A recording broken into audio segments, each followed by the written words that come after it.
They thought her broken English made her weak. They had no idea she'd trained with Japan's Olympic team since she was 7 years old. Before we jump back in, tell us where you're tuning in from, and if this story touches you, make sure you're subscribed because tomorrow I've saved something extra special for you. Sakura Martinez stepped off the yellow school bus at Lincoln High School, her worn leather messenger bag clutched tightly against her chest. The September morning air carried the scent of fresh-cut grass and teenage anxiety.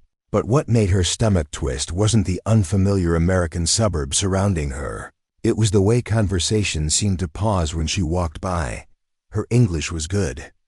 Excellent even by most standards, but it carried the unmistakable rhythm of someone who had learned it as a second language. Each word was carefully chosen, precisely pronounced, with tiny pauses that native speakers never needed. It was the kind of accent that marked her as different the moment she opened her mouth. "Excuse me," she said to a group of students near the main entrance, her voice soft but clear. "Could you please tell me where is the ... that the main office is?" The girls exchanged glances. One of them, a blonde with perfectly straightened hair and designer shoes, smiled in that particular way that teenage girls had mastered, sweet on the surface, sharp underneath. "It's where the main office is, not where's the main office," the girl corrected, drawing out each word like she was speaking to a small child. "The office is through those doors, down the hall. You can't miss it." Sakura's cheeks warmed, but she bowed her head slightly in the way she'd been taught since childhood. "Thank you very much." As she walked away, she caught fragments of whispered conversation behind her. "Did you hear that accent? She seems nice enough, but ... I wonder if she even understands half of what we're saying." The assumptions had already begun. By lunch on her first day, Sakura had learned to navigate the cafeteria's unspoken social geography. She chose a table near the windows, far from the clusters of students who had known each other since elementary school. She unpacked her lunch carefully: rice balls wrapped in seaweed, pickled vegetables, and green tea in a thermos her grandmother had given her before she left Tokyo. "Is that ... sushi?" asked a voice behind her. Sakura turned to find a boy with sandy hair and a football jersey, flanked by two friends who were already smirking. She recognized him from her third-period chemistry class, Marcus Williams, the one who had made a show of speaking very slowly and loudly when the teacher asked him to help explain the lab procedures. "No, it is onigiri," she said, holding up one of the rice balls, rice ball with salmon inside. Marcus wrinkled his nose. "Looks weird. Don't they have normal food where you come from?" "This is normal food," Sakura replied quietly, "in Japan." "Well, you're not in Japan anymore," said one of Marcus's friends, a stocky boy with aggressive gel in his hair. "Maybe you should try eating like an American." The comment stung, but Sakura had been preparing for this her entire life. Not for the specific cruelty of teenage Americans, but for the general experience of being different, of standing out, of having to prove herself worthy of basic respect. Her parents had warned her that her exchange year would be challenging, that she would need to be patient while others learned to see past their first impressions. What they hadn't prepared her for was how exhausting it would be to carry herself so carefully, to make herself as small and non-threatening as possible, to smile and nod when every instinct in her body was screaming to stand up straighter, to speak with the confidence that had been drilled into her since childhood. Over the following weeks, the comments became a steady background hum to her daily life. Teachers spoke to her more slowly than necessary, even after she'd demonstrated perfect comprehension. Students in group projects automatically assigned her the easy tasks, assuming she couldn't handle complex analysis. In the hallways, she heard herself referred to as the foreign girl or that Japanese student, even though she'd introduced herself by name countless times. The worst part wasn't the condescension. It was the way everyone seemed to assume she was fragile. When she accidentally bumped into someone, they would over-apologize as if she might break. When she struggled with cultural references in English class, classmates would exchange knowing looks that said, "She doesn't understand American things." They saw her careful posture as timidity. They interpreted her respectful listening as confusion. They mistook her measured responses for uncertainty. Sakura began to recognize the pattern her host family had warned her about. The Hendersons were kind people, but even they seemed to view her as something precious and breakable. Mrs. Henderson would speak in simple sentences about complex topics, and Mr. Henderson would explain American customs with the patience of someone addressing a child rather than a 17-year-old who had traveled halfway around the world on her own. At dinner one evening, Mrs. Henderson asked, "How are you adjusting to American school, dear? Are the other students being nice too?" "You? Yes, very nice," Sakura replied, because that was what was expected. Because admitting that she felt like an exotic pet on display would only confirm their assumptions about her fragility. The truth was more complicated. She wasn't hurt by the comments about her accent or her lunch or her careful way of speaking. She was frustrated by them. There was a difference between being wounded and being annoyed by waste, the waste of time, the waste of energy, the waste of potential connections with people who might have been friends if they had bothered to look past their first impressions. But Sakura had learned long ago that frustration was a luxury she couldn't afford. Not when she was a guest in someone else's country, not when she was representing her family and her school and her entire culture in the minds of people who might never meet another Japanese person. The weight of that representation sat on her shoulders like a heavy coat she couldn't remove. So she smiled when Marcus made jokes about her pronunciation. She nodded politely when classmates corrected her grammar on words she had used correctly. She bowed her head when teachers praised her for trying so hard to keep up with material that she found elementary. She made herself small and quiet and grateful, exactly the way everyone seemed to expect her to be. What none of them knew was that Sakura Martinez, daughter of a Japanese mother and a Mexican-American father who had met at an international conference, granddaughter of a woman who had survived the Tokyo firebombing, great-granddaughter of a man who had immigrated to America and built a life from nothing, had never been small or quiet or grateful by nature. She had been taught to be those things when the situation required it. There was a difference. The difference was in the way she carried herself when she thought no one was watching, shoulders back and chin up, moving through space with the unconscious confidence of someone who had spent years learning to control exactly where her body was at all times. The difference was in the way her eyes tracked movement in her peripheral vision, noting exits and distances and the subtle shifts in posture that preceded aggression. The difference was in the calluses on her hands that no one had thought to ask about, and the way she instinctively tested the weight distribution of any chair before sitting down, and the reason she always chose seats that gave her a clear view of the entire room. But Lincoln High School saw a polite foreign exchange student with an accent and careful manners, and they treated her accordingly. They created a box for her made of their own assumptions and limitations, and Sakura allowed herself to be placed inside it. For now, October brought with it the crisp bite of autumn and a noticeable shift in how Lincoln High School treated its foreign exchange students.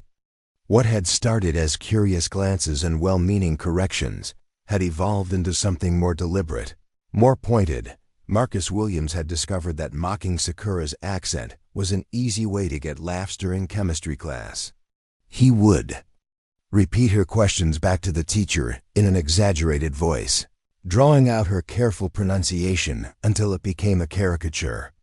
"Excuse me, Professor Johnson," he would say, affecting a thick accent that bore no resemblance to how Sakura actually spoke, "but I am very confused about the molecular structure, yes?"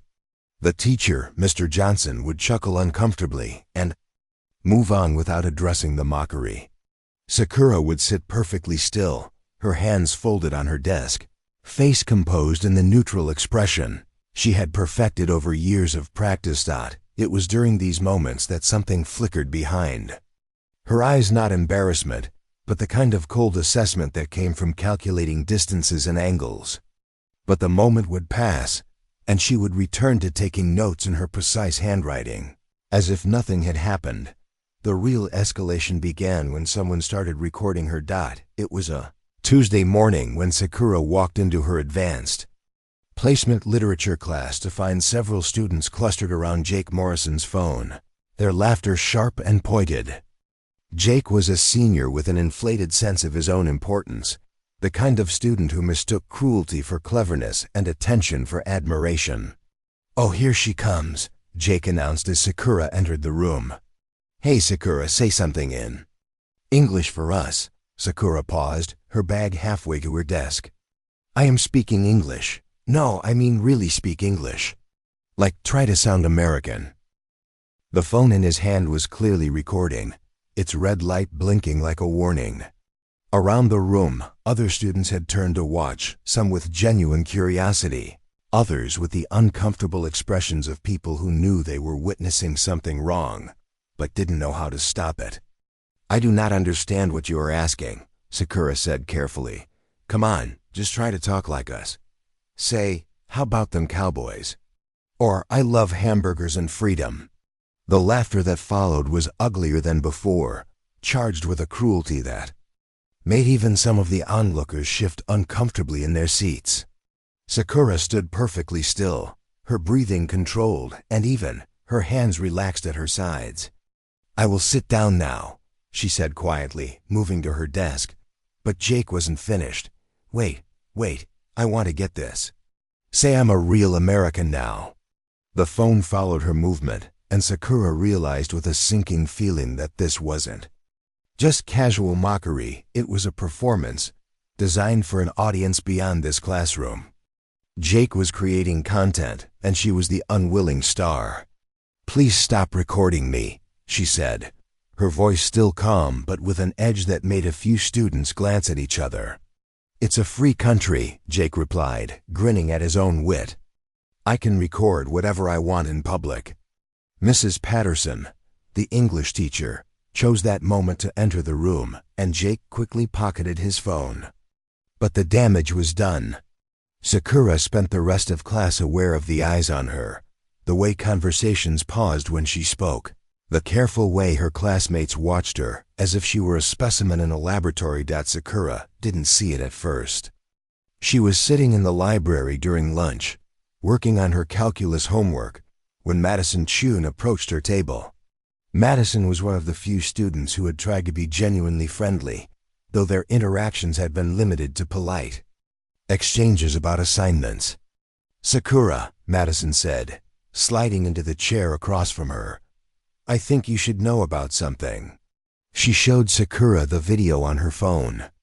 It had been edited to focus on the most awkward moments, cutting out Jake's provocative questions, and making it appear as if Sakura's responses were unprompted attempts at American slang. The comments below were a mixture of laughing emojis and increasingly cruel observations about her appearance, her accent, and her right to be there. "School, I'm sorry," Madison said softly. "I reported it, but I don't know if that'll do anything. Preparing and narrating this story took us a lot of time, so if you are enjoying it, subscribe to our channel. It means a lot to us. Now back to the story." Sakura watched the video once, then handed the phone back. Her face remained completely neutral, but Madison noticed the way her fingers had tightened almost imperceptibly around her pencil. "Thank you for telling me," Sakura said. "I appreciate your kindness." But as Madison walked away, she couldn't shake the feeling that she had just delivered a warning to someone who didn't need warnings, someone who was already calculating her next move. The video spread through the school like wildfire. By the end of the day, students were approaching Sakura in the hallways, asking her to say something funny or requesting that she repeat phrases in her Japanese accent. The requests were framed as friendly curiosity, but they carried an undertone of expectation, as if her accent was now school property. Available for entertainment on demand. Sakura accommodated them with the same careful politeness she had shown since her first day. She answered their questions, repeated their phrases, and smiled at their laughter. But her host family began to notice changes in her behavior at home. She became quieter during dinner conversations. She spent more time in her room, claiming to study, but often just sitting by the window, looking out at the unfamiliar suburban landscape. When Mrs. Henderson asked about her day, her responses grew shorter, more carefully neutral. "The students are very energetic," she would say. Or, "American high school is quite different from what I expected." Mr. Henderson, who worked in corporate communications, recognized the diplomatic non-answers for what they were. He tried to create opportunities for Sakura to open up, asking about her friends, her classes, and her adjustment to American culture. But Sakura had perfected the art of appearing to answer questions while revealing nothing of substance. The truth was that she was conducting her own assessment of Lincoln High School's social dynamics. She had identified the key players, Marcus, Jake, and their circle of followers who took their cues from whatever the leaders found amusing. She had mapped the invisible territories of the cafeteria, the hallways, the classrooms where she was most likely to encounter hostility. She had also begun to notice things that others missed. The way Jake's confidence wavered when he wasn't surrounded by his friends. The way Marcus's cruelty intensified when he was struggling in class. The way the other students' participation in the mockery seemed to depend on who was watching and who was leading. These were tactical observations, the kind of detailed intelligence gathering that came naturally to someone who had spent years studying opponents, learning their patterns, identifying their weaknesses. But Sakura kept these observations to herself. She continued to play the role of the confused foreign student, the easy target, the person who didn't quite understand American social dynamics well enough to recognize when she was being mocked. The pressure continued to build through the following weeks. The video had established a template for interaction with her. She was now the school's resident source of accent-based entertainment. Students would approach her with their phones out, asking her to pronounce difficult words or repeat tongue twisters. When she struggled with American idioms in class, the laughter was louder and more pointed than before. Jake Morrison had become something of a celebrity for his discovery of Sakura's comedic potential. He began staging more elaborate encounters, orchestrating scenarios where he could record her responses to increasingly absurd situations. He would ask her to explain American holidays, to describe her favorite American food, to share her impressions of American boys, all while his phone captured her careful, measured responses. Each video gained more views than the last. The comments grew meaner, more personal. Students from other schools began recognizing her in public, approaching her with requests for their own videos. Sakura had become a minor internet sensation, a living meme whose accent and earnest responses provided endless entertainment for an audience that saw her as a character rather than a person. Through it all, she maintained her composure. She answered their questions, posed for their videos, and smiled at their laughter. She bowed politely when they thanked her for being such a good sport.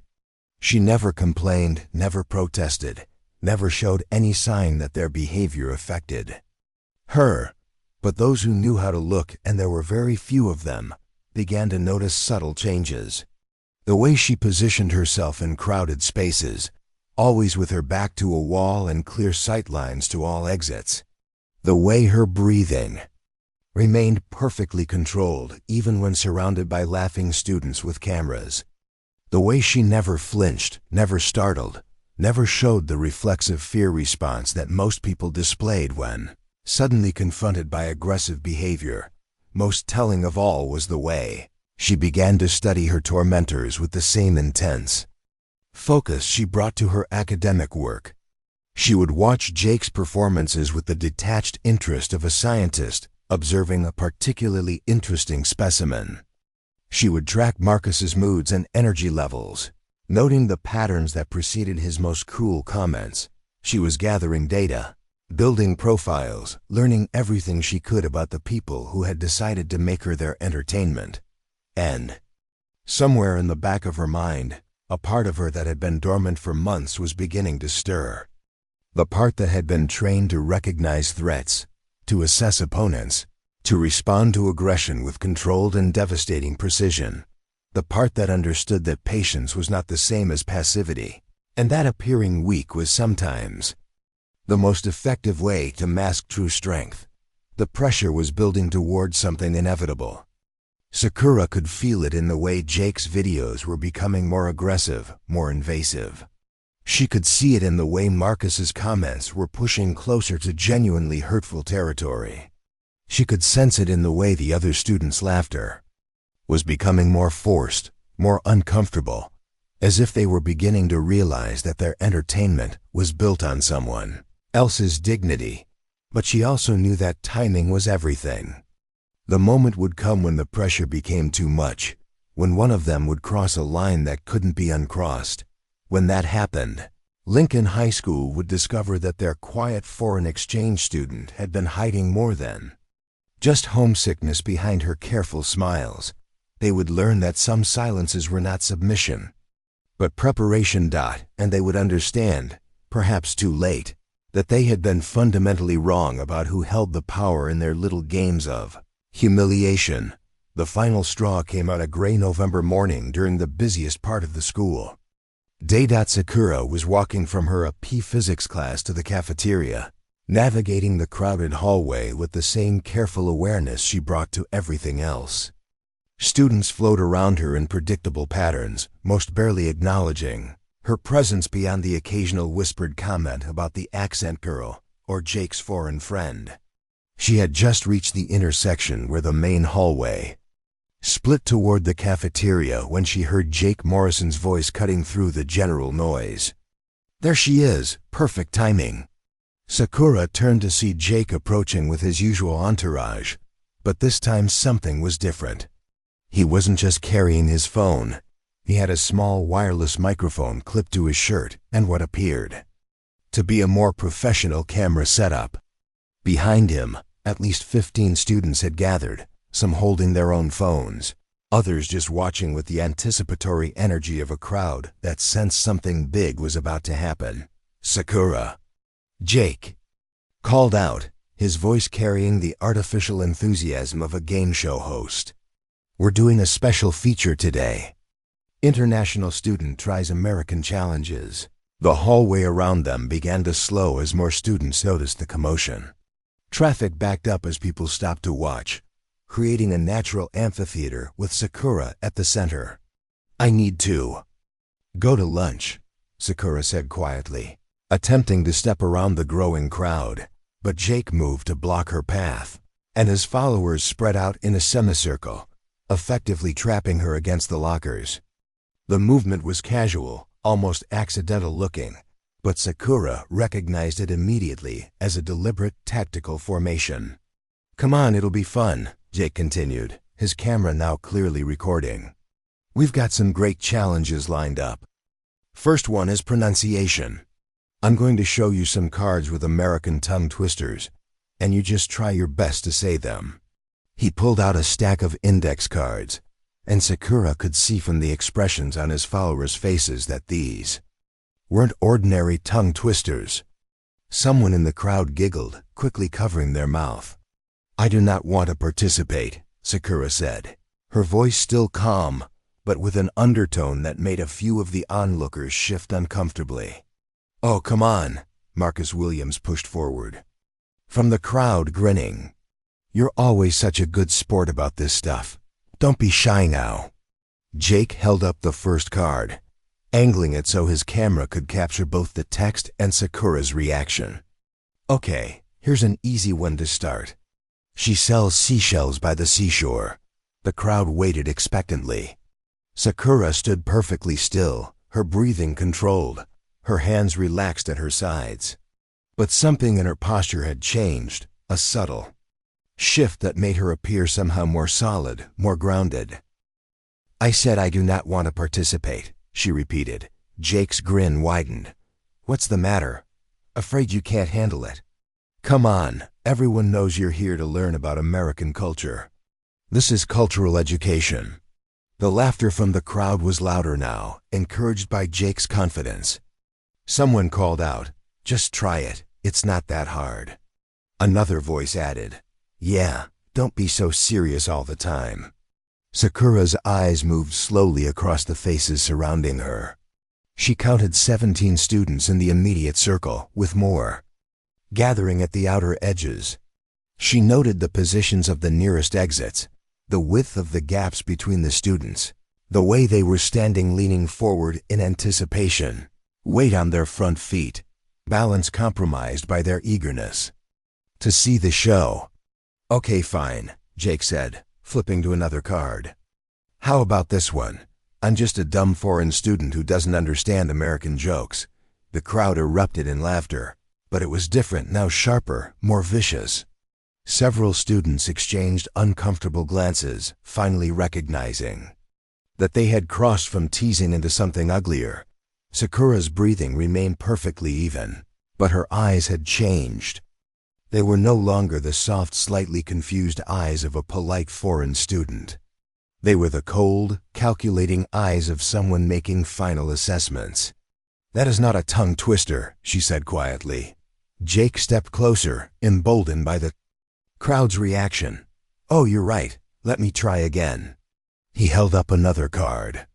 "How about, I wish I could go back to my own country where people understand my weird accent." The laughter was more scattered now, some students beginning to realize they were witnessing something that had moved far beyond harmless fun. But Jake was committed to his performance, feeding off the energy of his most loyal followers. Madison Chun, who had been watching from the outer edge of the crowd, pushed forward. "Jake, this isn't funny anymore. Just leave her alone."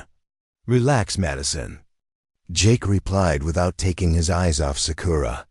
"She can handle it. Can't you, Sakura? You're tougher than you look, right?" That was when he made his fatal mistake.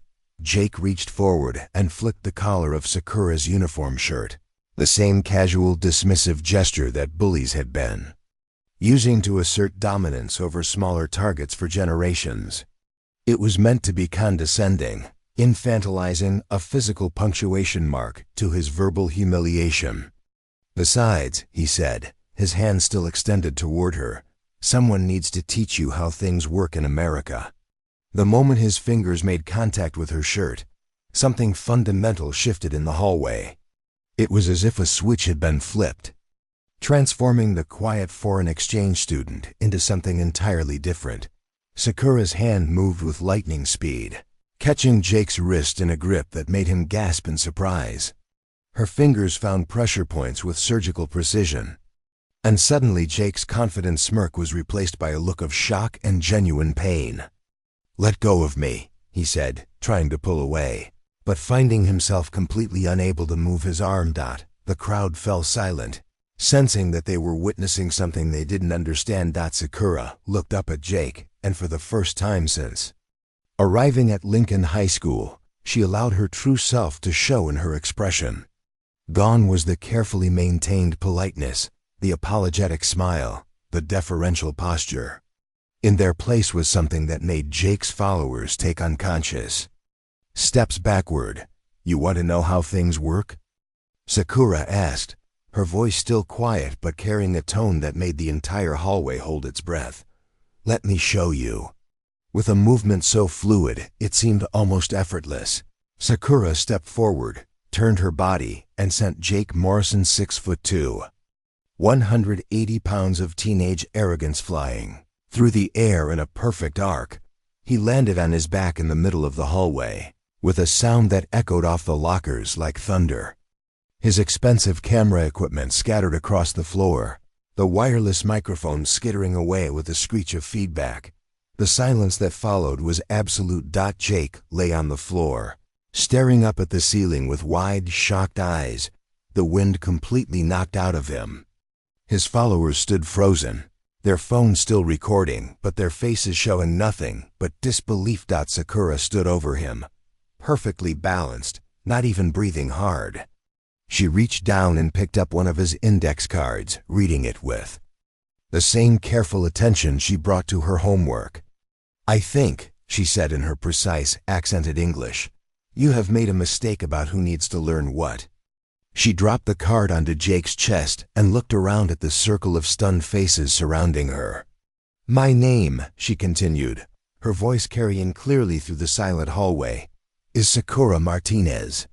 I am not the foreign girl, or the accent girl, or Jake's entertainment. I am a 17-year-old student who came here to learn about American culture." She paused, her gaze moving from face to face in the crowd. "What I have learned is that some Americans think kindness is a weakness. That being polite means being stupid. That speaking carefully means not understanding." Jake finally managed to catch his breath, rolling onto his side with a groan. Sakura looked down at him with something that might have been pity. "You wanted to teach me how things work in America," she said. "But perhaps it is time for you to learn how things work in the rest of the world."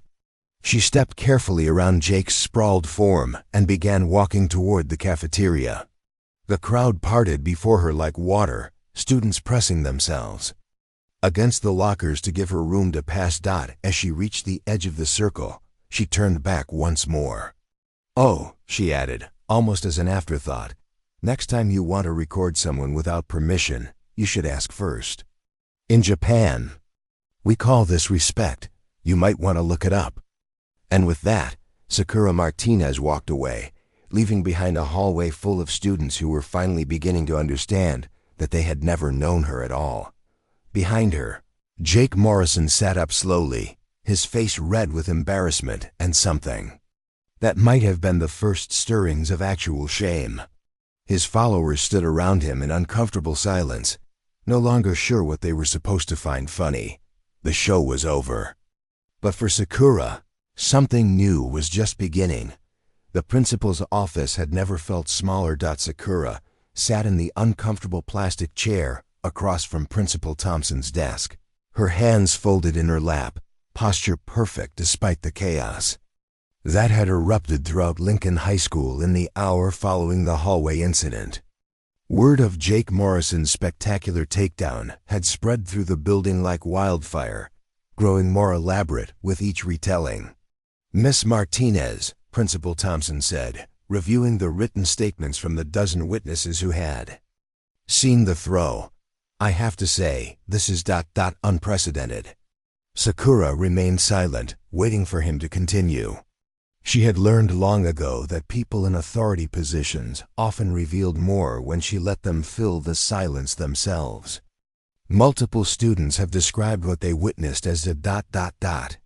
He paused, searching for the right words. ... professionally executed. One student said it looked like something from an Olympic competition. At the mention of Olympics, something flickered across Sakura's features, so brief that Principal Thompson almost missed it. "Is there something you'd like to tell me about your background, Miss Martinez? Something that perhaps wasn't included in your exchange student application?" Sakura looked directly at him for the first time since entering his office. "What would you like to know?" "Well, for starters, where did you learn to do what you did to Jake?" The question hung in the air between them. Outside the office windows, Sakura could see students walking past, many of them slowing down to peer through the glass, hoping to catch a glimpse of the girl who had turned their understanding of high school social dynamics upside down. "I have been training in Judo since I was 7 years old," Sakura said simply. Principal Thompson leaned forward. "Training where?" "In Tokyo, at the Kodokan Institute." The name meant nothing to Principal Thompson, but he could hear the significance in the way she said it, the reverence, the weight of tradition. "My sensei was Tanaka Hiroshi," Sakura continued. "He coached the Japanese Olympic team for 12 years before he retired to teach young students." She paused, her fingers unconsciously tracing patterns on her jeans, the same nervous habit she'd developed during her competition years when discussing her training with strangers who couldn't understand its importance. "I was I was being prepared for the Tokyo Olympics. The words fell into the small office like stones into still water, creating ripples of understanding that changed everything about the previous month's. Principal Thompson set down his pen. The Olympics? You mean ... I was ranked third in Japan. For my age group in the under 52 kilogram division, Sakura said, her voice steady but carrying an undertone of something deeper: loss, perhaps, or regret. I had qualified for the national development team. My coach believed I would make the Olympic squad for Paris 2024. What happened? For the first time since the conversation began, Sakura's composure cracked slightly. Her carefully controlled breathing hitched almost imperceptibly, and her hands tightened in her lap.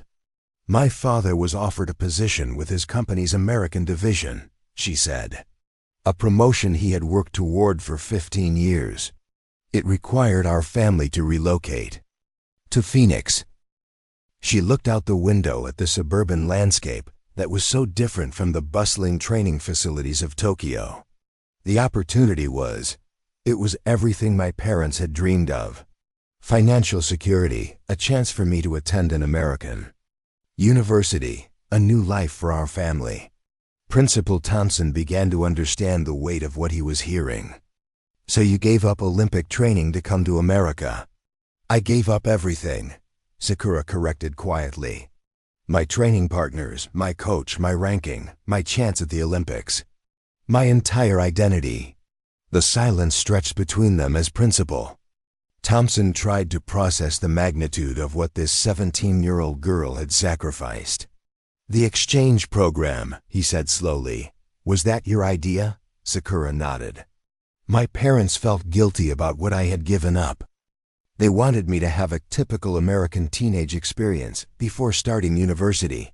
They thought it would help me adjust. She almost smiled at the irony. They thought I needed to learn how to be normal. Miss Martinez, Principal Thompson said carefully, when you applied for the exchange program, why didn't you mention your athletic background? Because, Sakura said, I wanted to see if I could be someone else.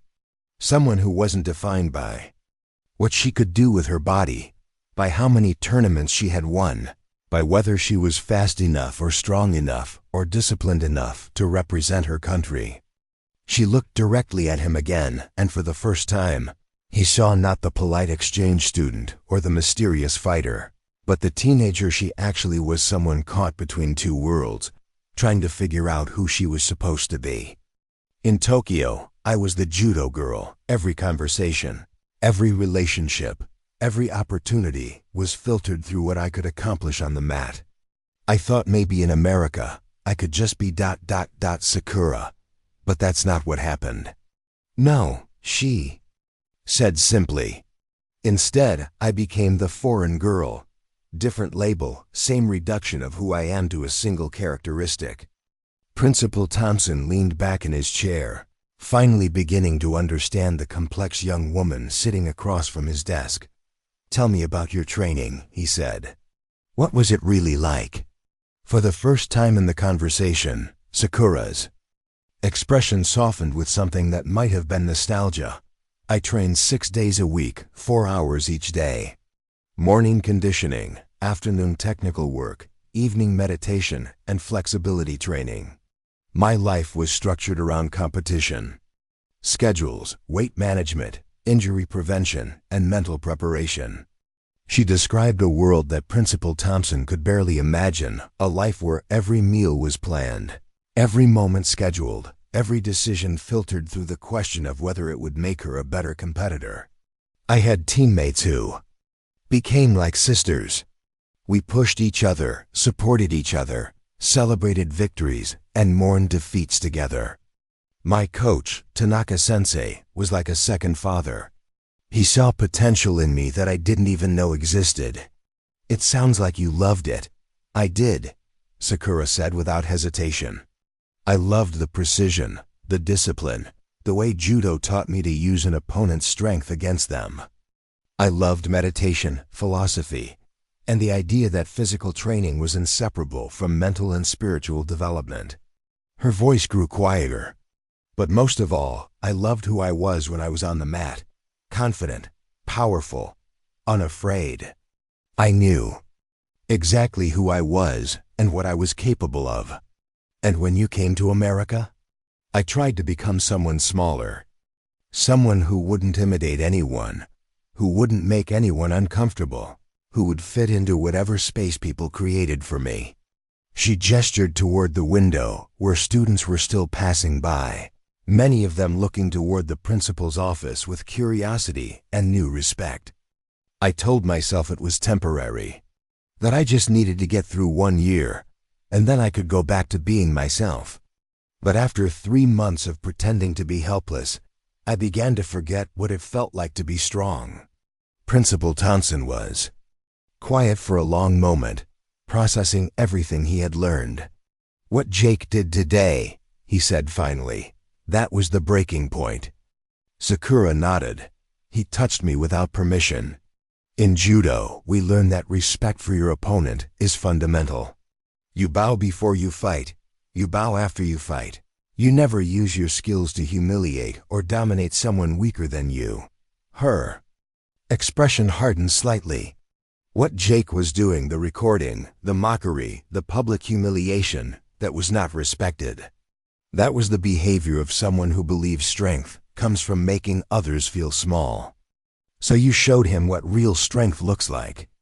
"I showed him what happens when you mistake courtesy for weakness," Sakura corrected. "In Judo, we have a saying, Jita Kui, mutual welfare and benefit.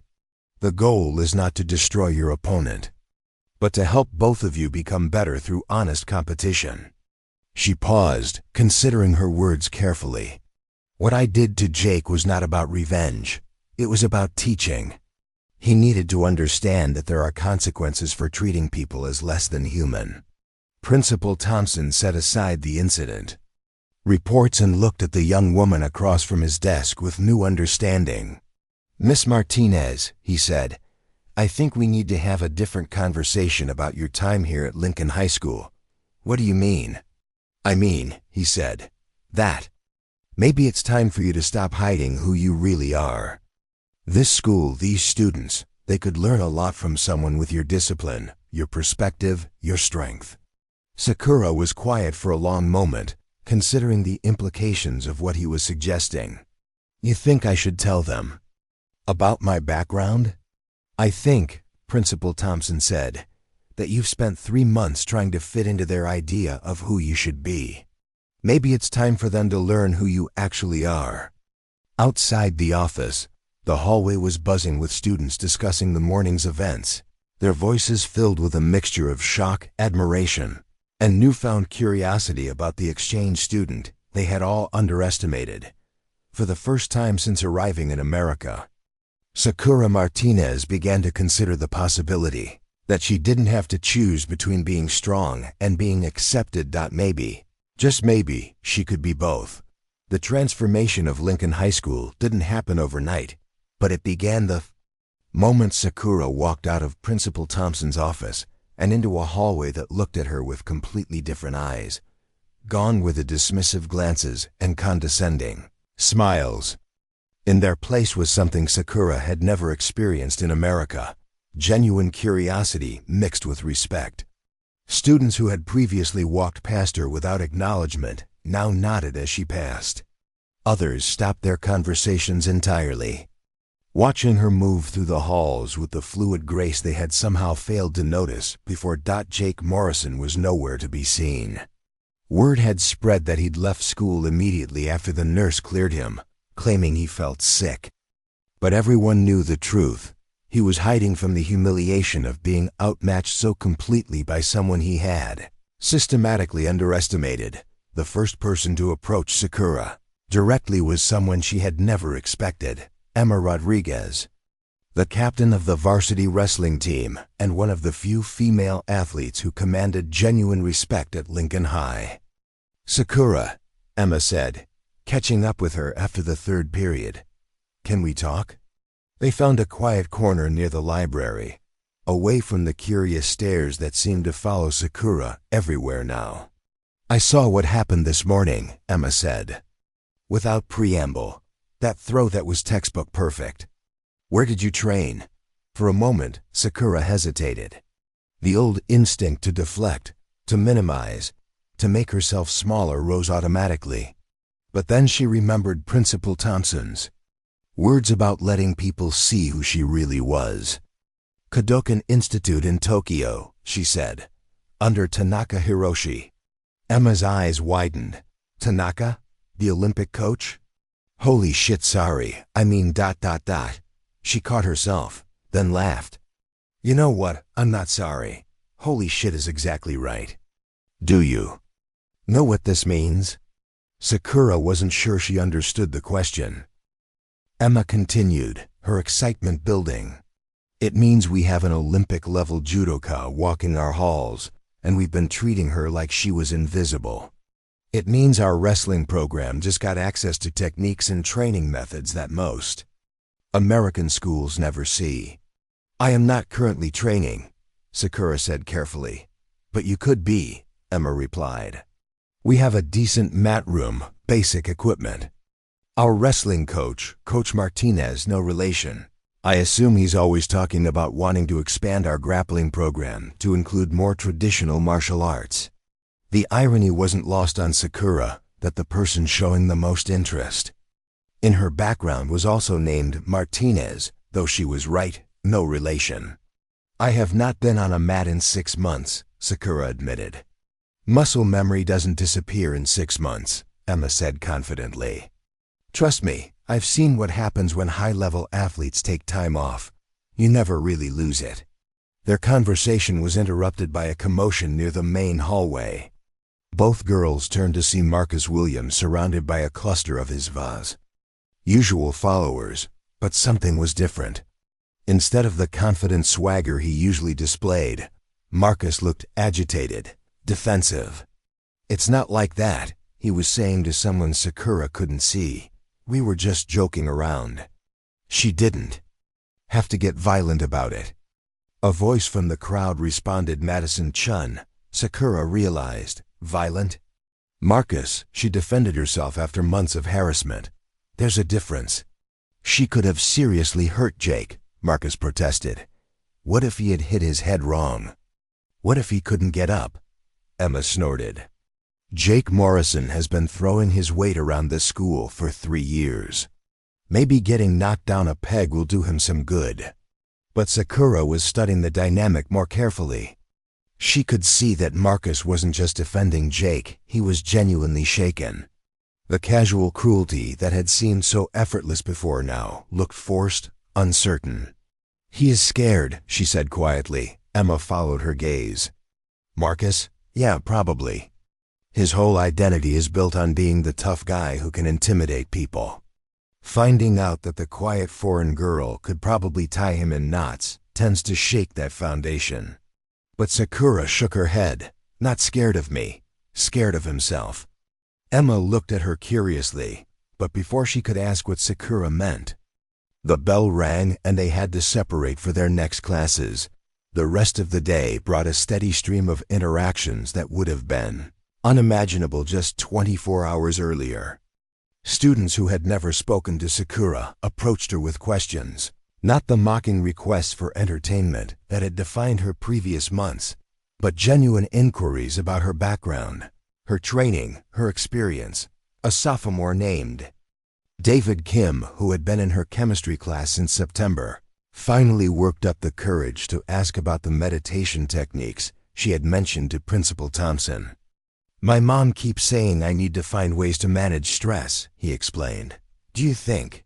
Could you maybe show me some breathing exercises? Sarah Thompson, no relation to the principal, wanted to know about the mental discipline required for competitive martial arts. I'm trying to get into Stanford, she explained, but I choke on every standardized test. How do you stay calm under pressure? Most surprising of all was Ashley Williams, Marcus's younger sister, who approached Sakura during study hall with a request that took considerable courage. I heard what you said about respect, Ashley said, her voice barely above a whisper. About how martial arts teaches you to respect your opponent. I was wondering, Do you think it could teach someone to respect themselves? The question revealed more than Ashley probably intended. Sakura could see the uncertainty, the self-doubt that the girl carried, despite her superficial confidence. Judo taught me that strength comes from understanding your own center, Sakura said carefully. When you know who you are, it becomes harder for others to push you off balance. Ashley nodded thoughtfully. Would you be willing to teach me? I can't afford classes, but maybe. We could start with basic principles, Sakura said. Balance, breathing, awareness. You do not need a dojo to learn these things. The conversation was overheard by several other students, and by the end of study hall, Sakura found herself surrounded by a small group asking similar questions. Word spread quickly through the informal networks that governed high school social dynamics. The foreign exchange student who had humiliated Jake Morrison was willing to share her knowledge with anyone interested in learning, but not everyone was pleased with Sakura's newfound visibility. Jake Morrison returned to school the next day, his swagger replaced by a sullen defensiveness that made him lash out at unexpected targets. When a freshman accidentally bumped into him in the hallway, Jake's response was so disproportionately aggressive that two teachers had to intervene. Marcus Williams seemed caught between loyalty to his friend and a growing awareness that their behavior had consequences they had never considered before. His comments became more sporadic, less confident, as if he was questioning scripts he had been following without thought. The most significant change, however, came from an unexpected source. The school's administration. Principal Thompson had spent the evening after his conversation with Sakura researching competitive judo, Olympic training programs, and the philosophy behind martial arts education. What he discovered convinced him that Lincoln High School had been given an extraordinary opportunity. The next morning, he made an announcement over the school's PA system. Effective immediately, Lincoln High School will be offering an after-school program in martial arts philosophy and basic self-defense, taught by our exchange student Sakura Martinez. This program will focus on respect, discipline, and conflict resolution through understanding rather than aggression. The announcement sent shockwaves through the school. In the span of 48 hours, Sakura had gone from being an invisible target of casual cruelty to being officially recognized as someone with valuable knowledge to share. Emma Rodriguez was among the first to sign up, along with David Kim, Sarah Thompson, and Ashley Williams. But they were joined by students Sakura had never spoken to, athletes looking to improve their mental game, academic achievers seeking stress management techniques, and others who were simply curious about the girl who had turned their schools social dynamics upside down. Perhaps most significantly, 3 days after the hallway incident, Sakura found a note slipped into her locker. The handwriting was shaky, uncertain. I know I don't deserve this, but I want to understand what I did wrong. Not just the bullying, I know that was wrong. But why did I need to do it in the first place? If your program is about understanding yourself, maybe you can help me understand why I became someone I don't like very much. Marcus Williams had taken the first step toward recognizing that his behavior wasn't just harmful to others, was a symptom of something broken within himself. That afternoon, when Sakura held her first informal session in the school's small auxiliary gym, she looked out at a group of 15 students who represented every corner of Lincoln High School's social ecosystem. Athletes and academics, popular kids and outcasts, bullies and victims, all sitting together, waiting to learn from someone they had dismissed just days earlier. In judo, she began, we learn that the goal is not to defeat your opponent, but to achieve mutual benefit through honest competition. Today, we will start with the most important technique of all, learning to see clearly. She paused, looking at each face in the circle. You cannot throw someone effectively if you do not understand their balance. You cannot defend yourself if you do not understand your own center. And you cannot respect others if you do not first respect yourself. In the back of the room, Marcus Williams sat with his shoulders hunched, listening to concepts that challenged everything he thought he knew about strength, power, and what it meant to be respected. The ripple effect had begun, spreading outward in ways that would transform not just individual students, but the entire culture of Lincoln High School. And at the center of it all was a 17-year-old girl who had finally stopped hiding who she was, and in doing so, had given others permission to discover who they might become. 3 weeks after the hallway incident, Sakura's after-school program had grown from 15 curious students to 43 regular participants, with a waiting list that surprised even Principal Thompson. What had started as informal sessions in the auxiliary gym had evolved into something resembling a genuine dojo, complete with borrowed mats from the wrestling program and a philosophy that was slowly reshaping how Lincoln High School students thought about conflict, respect, and personal strength. The most remarkable transformation belonged to Marcus Williams. He had attended every session since leaving that first hesitant note in Sakura's locker, sitting in the back with the careful attention of someone trying to decode a foreign language. For the first week, he never spoke, never participated in the physical exercises, just watched and listened as Sakura guided other students through basic techniques and the philosophical principles behind them. "Today we practice Yukimi," Sakura announced during a Wednesday session, demonstrating a basic breakfall on the mat. In English, you might call this the art of falling safely, but in Judo, Yukimi is much more than physical technique. She executed a perfect backward roll, landing in a controlled position with her arms spread to absorb the impact. Yukimi teaches us that falling is not failure. It teaches us that being thrown down is not the end of the fight. Most importantly, it teaches us that how we respond to being knocked down determines whether we can get back up. The students practiced the movements slowly, carefully, with Sakura moving among them to correct posture and breathing.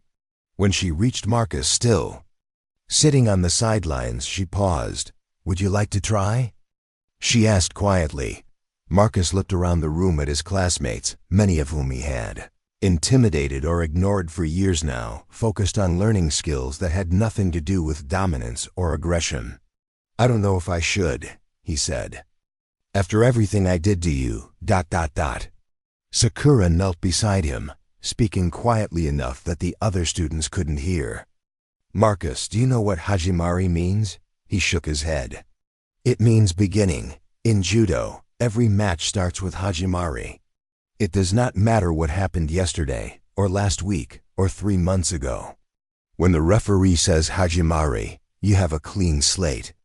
She gestured toward the mat where other students were practicing their falls, helping each other up, laughing at their mistakes without judgment.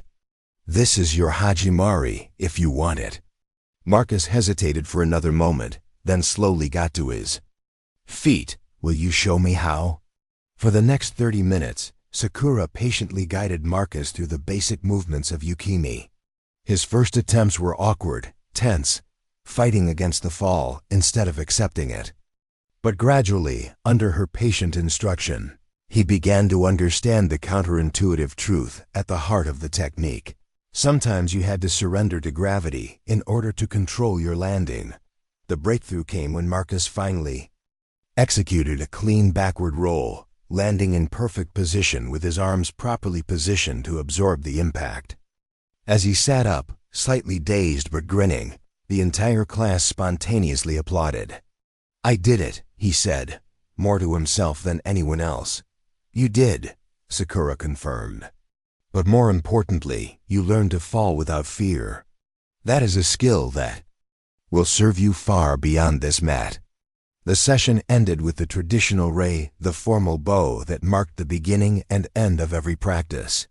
As students filtered out of the gym, chattering excitedly about their progress, Marcus lingered behind. "Sakura," he said as she rolled up the borrowed mats, "I need to tell you something." She waited, giving him space to find his words. "I've been thinking about why I did those things to you. The comments, the laughing, all of it." His voice was thick with an emotion he seemed to be discovering for the first time. I think I was angry at myself, and I took it out on you because you seemed like someone who wouldn't fight back." Sakura continued her careful folding of the mats, her movements deliberate and meditative. "My dad left when I was 12, Marcus continued. Just disappeared one day. No explanation, no goodbye, no nothing. And my mom, she works 2 jobs just to keep us afloat, so she's never around either." He sat heavily on one of the folded mats, staring at his hands. "I think I started picking on people because it was the only way I could feel like I had any control over anything. Like, if I could make someone else feel small, maybe I wouldn't feel so powerless myself." Sakura finished with the mats and sat across from him, giving him her full attention. "Ashley told me something yesterday," Marcus said. "She said that since she started coming to your sessions, she doesn't flinch anymore when people raise their voices. She said you taught her that she has a center that no one can touch unless she lets them." His voice broke slightly. "I want that. I want to find my center. I want to stop being angry all the time." "Anger is not the enemy," Sakura said softly. "Anger tells us when something is wrong, when boundaries have been crossed. The problem comes when we let anger control us instead of learning to control it." She was quiet for a moment, considering her next words carefully. "Marcus, you have already taken the most difficult step. You have looked honestly at your behavior and taken responsibility for it. Many people never reach that point, but how do I change? How do I become someone different?" Sakura smiled. "The same way you learned Yukimi, practice, fall down, get back up, try again. Each time, you learn something new about balance, about control, about your own strength." Over the following days, Marcus's transformation became visible to the entire school. He stopped the casual cruelty that had defined his interactions with younger students. When he saw someone being picked on, he intervened, not with the aggressive confrontation that had been his previous style, but with the quiet confidence. He was learning in Sakura's sessions. The change rippled outward to his friends. Jake Morrison, who had returned to school but remained largely isolated and defensive, watched his former lieutenant's transformation with confusion and growing unease. "What's wrong with you?" Jake confronted Marcus one afternoon after school. "You're acting like one of them now. Like you actually believe in martial arts mumbo-jumbo." Marcus looked at his former leader, really looked at him, and for the first time saw not the confident alpha he had tried to emulate, but a frightened boy whose entire identity was built on making others feel small. "I believe," Marcus said carefully, "that I don't want to be someone who hurts people anymore." "She's turned you soft," Jake sneered. "The whole school is laughing at you, you know." Marcus Williams taking lessons from the foreign girl he used to make fun of. But Marcus had learned something in those weeks of practice that Jake couldn't understand: the difference between being respected and being feared. "Let them laugh," he said. "I'd rather be someone worth respecting than someone people are afraid of."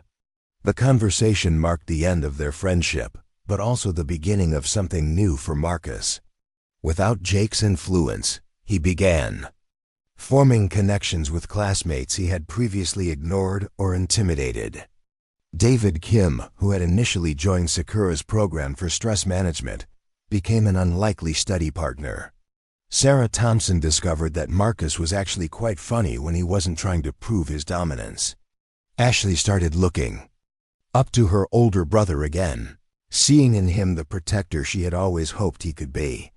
But perhaps the most significant change came in the relationship between Marcus and Sakura herself.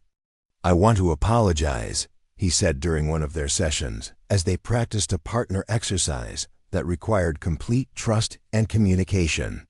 "Not just for the bullying, but for seeing you as weak when you were actually showing incredible strength." Sakura adjusted his stance slightly, helping him find better balance. "What kind of strength?" "The strength to be kind when people are cruel to you. The strength to remain calm when people are trying to provoke you. The strength to differentiate. See potential in people like me, even after what I did. Marcus, Sakura said, do you know what Jita Kyoi means? He shook his head, though he had heard her use the phrase before. Mutual welfare and benefits. It means that true victory only comes when both people are improved by the encounter. You becoming a better person doesn't diminish me. It makes both of us stronger. As winter melted into spring, the changes in Lincoln High School's culture became impossible to ignore. Incidents of bullying dropped dramatically. Academic performance improved as students learned stress management and focus techniques. The divide between different social groups began to blur as students discovered common ground in Sakura's philosophy of mutual respect. Even the teachers noticed the difference. Mrs. Patterson, Sakura's English teacher, remarked to Principal Thompson that her classroom discussions had become more thoughtful, more respectful, with students actually listening to each other instead of just waiting for their turn to speak. It's like they've learned that you can disagree with someone without diminishing them, she observed. That's a skill most adults never master. But the most telling measure of change came from an unexpected source, Jake Morrison. After weeks of isolation and growing irrelevance, he finally approached Sakura directly. It was after school, as she was cleaning up from the day's session, and he looked smaller somehow, deflated of the aggressive confidence that had once defined him. I don't expect you to forgive me, he said without preamble. I know what I did was wrong, but I wanted you to know that watching everyone else change, it's made me realize how pathetic I was. Sakura looked at him with the same calm attention she gave all her students. What would you like to do about that? I don't know. If I can change like Marcus did, I don't know if I'm brave enough. Jake, Sakura said, courage is not the absence of fear. Courage is being afraid and choosing to do the right thing anyway. You are here, talking to me, even though you are scared. That is already courage. She paused, then added, the question is, what will you do with that courage now? For the first time since the hallway incident, Jake Morrison began to consider the possibility that he could become someone worth respecting, starting with learning to respect himself, the growth arc that had begun with one girl's refusal to accept mistreatment, had become a transformation that touched every corner of Lincoln High School. Students who had never spoken to each other were forming friendships. Conflicts that once would have escalated to violence were being resolved through communication and mutual understanding. And at the center of it all was Sakura Martinez, No. Longer hiding her strength, no longer diminishing herself to make others comfortable, but standing as proof that true power came not from making others feel small, but from helping them discover how to grow. The gymnasium at Lincoln High School had never hosted an event quite like this one. It was the last week of May, 3 weeks before Sakura's exchange program would officially end and she would return to Phoenix to begin her senior year at her permanent American school. What had started as informal after-school sessions had evolved into something the administration decided deserved formal recognition: the first annual Lincoln High School martial arts philosophy demonstration. Parents, teachers, and students filled the bleachers to witness presentations from Sakura's program participants. But this wasn't a typical demonstration of physical techniques. Instead, each student would share how the principles they had learned had changed their approach to conflict, relationships, and personal growth. Emma Rodriguez went first, speaking about how Judo's emphasis on using an opponent's momentum had revolutionized her wrestling technique and her approach to academic challenges. I learned that sometimes the strongest response isn't to push back harder, but to redirect the energy into something productive. David Kim discussed how breathing techniques had helped him overcome test anxiety, leading to his acceptance into his dream college. Ashley Williams, now confident and poised, talked about finding her center and learning that self-respect was the foundation of all other relationships. But it was Marcus Williams' presentation that left the audience in stunned silence. 8. Months ago, he began, his voice steady despite the magnitude of what he was sharing. I was someone I'm ashamed to remember. I used cruelty as a weapon because I thought it made me strong. I targeted people I saw as different because it was easier than facing what was broken in my own life. He gestured toward Sakura, who sat with the other program mentors at the side of the gym. I spent 3 months making Sakura Martinez's life miserable because I couldn't stand that she carried herself with dignity while I was falling apart inside. The gymnasium was completely quiet, hundreds of people hanging on every word. The day she defended herself in the hallway, I thought my world was ending. The girl I had been tormenting had revealed herself to be everything I pretended to be: strong, disciplined, confident, respected. But instead of destroying me, she offered to teach me. Marcus paused, gathering himself for the most difficult part.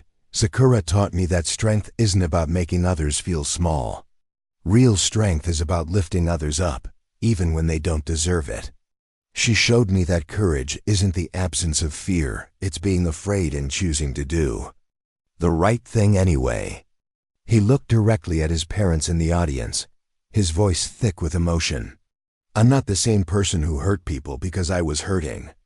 I'm someone who wants to use whatever strength I have to make sure no one else feels as lost and angry as I did. The applause that followed was thunderous, but it was interrupted by an unexpected voice from the audience. Can I say something? Everyone turned to see Jake Morrison standing in the back of the gymnasium. He had been notably absent from school events for months, and his appearance surprised even his former friends. Principal Thompson hesitated, then nodded. Jake walked to the microphone with none of his former swagger, his hands shaking slightly. As he adjusted the height, I don't expect applause, he began. I don't deserve recognition. I'm only here because I finally understand that some debts can only be paid forward. He looked directly at Sakura. I recorded videos of you without permission. I shared them online to mock you. I turned you into entertainment for people who didn't even know your name. I used technology and social media to amplify cruelty in ways that would have been impossible for previous generations of bullies. The gym was silent except for the sound of his breathing. But the worst part wasn't the videos or the comments, or the public humiliation. The worst part was that I convinced myself I was doing it for fun, like it was just harmless entertainment. I dehumanized you so completely that I forgot you were a real person with real feelings. Jake's voice broke slightly. Watching Marcus transform, seeing how this program has changed our entire school, has forced me to confront who I really am. And who I am is someone who used his privilege and platform to hurt someone who had never done anything to me except exist while being different. He paused, wiping his eyes with the back of his hand. I've spent the last 2 months in therapy, trying to understand why I needed to tear others down to feel good about myself. I've donated the money I made from those videos to anti-bullying organizations. I've volunteered at a youth center, working with kids who've been where you were: isolated, targeted, made to feel less than human. Jake looked out at the audience, then back to Sakura. None of that erases what I did. Nothing I do will undo the harm I caused. But I wanted you to know that your example, your strength, your grace, your refusal to let my cruelty define you, has started a change in me that I hope will last the rest of my life. He stepped back from the microphone and walked quietly out of the gymnasium, leaving behind an audience processing the magnitude of his admission and accountability. Sakura was the final speaker. When I arrived at Lincoln High School in September, she began, I thought I knew what strength looked like. I had medals and trophies and rankings that told me I was strong. But I had never been tested the way this school tested me. She gestured to the students sitting in the front row, her original program participants, now confident young people who had found their own centers. What I learned here is that there are many different kinds of strength. There is the strength to endure cruelty without becoming cruel yourself. There is the strength to see potential in people who cannot see it in themselves. There is the strength to forgive without forgetting, to teach without lecturing, to lead without dominating. Her voice grew stronger, more confident. But the greatest strength I discovered was the courage to be fully myself, even when others wanted me to be smaller, quieter, less than I was. When I stopped hiding my abilities, when I stopped making myself small to make others comfortable, I gave everyone around me permission to grow. She paused, looking directly at Marcus, then toward where Jake had been standing. This is what Judo really means: mutual welfare and benefit. When we lift each other up, when we see each other clearly, when we refuse to participate in systems that diminish human dignity, everyone becomes stronger. Sakura's final words carried the weight of everything she had learned, lost, and found again. I came to America thinking I had given up my Olympic dreams for my family's future. What I discovered is that there are many ways to represent your values on a world stage. Sometimes the most important competition is not against other athletes, but against the forces that try to convince us we must choose between being strong and being kind. She bowed deeply in the traditional manner, and the entire gymnasium rose to their feet in sustained applause. 6 months later, Sakura received an email that would change her life again. It was from Coach Jennifer Walsh of Stanford University's club judo team.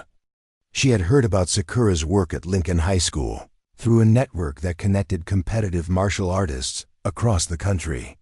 But her interest wasn't just in Sakura's technical skills or competitive background.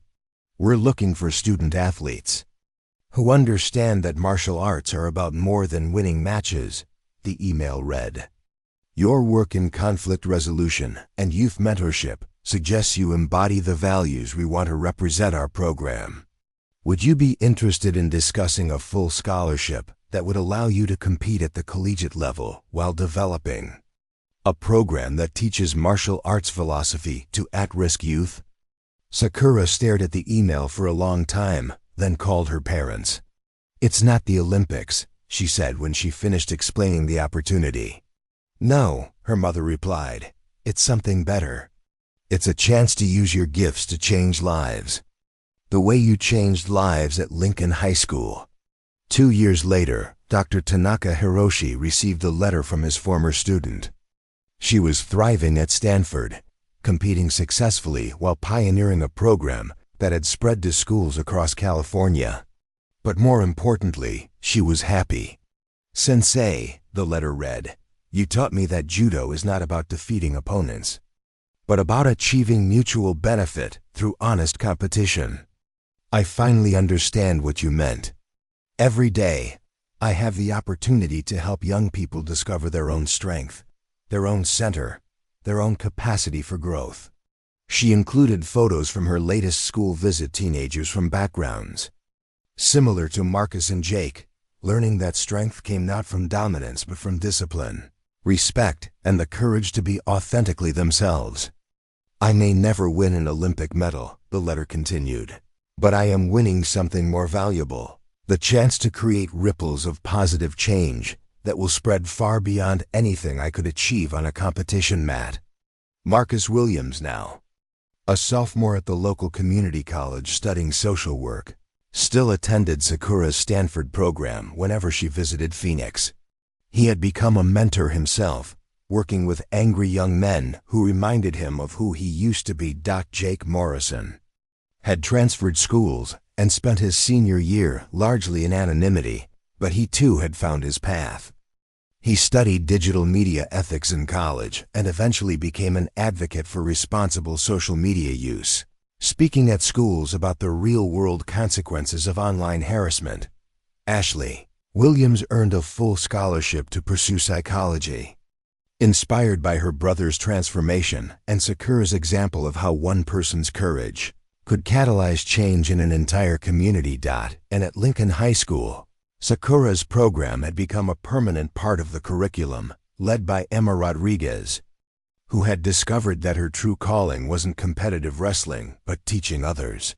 How to find their balance, both physical and emotional. The foreign exchange student who had once hidden her strength to avoid making others uncomfortable had instead discovered that authentic strength was magnetic, drawing out the best in everyone around her. Her legacy wasn't in the medals she might have won, but in the lives she had transformed by refusing to be anything less than who she truly was. Sometimes the greatest victories happen not in competition against others, but in the quiet daily choice to remain true to your values even when the world encourages you to be smaller. Sometimes the most important throw is not the one that defeats an opponent, but the one that helps someone else find their feet.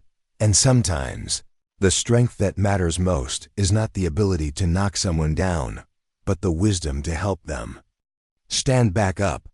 Up next, you've got 2 more standout stories right on your screen. If this one hits the mark, you won't want to pass these up. Just click and check them out. And don't forget to subscribe and turn on the notification bell so you don't miss any upload from us.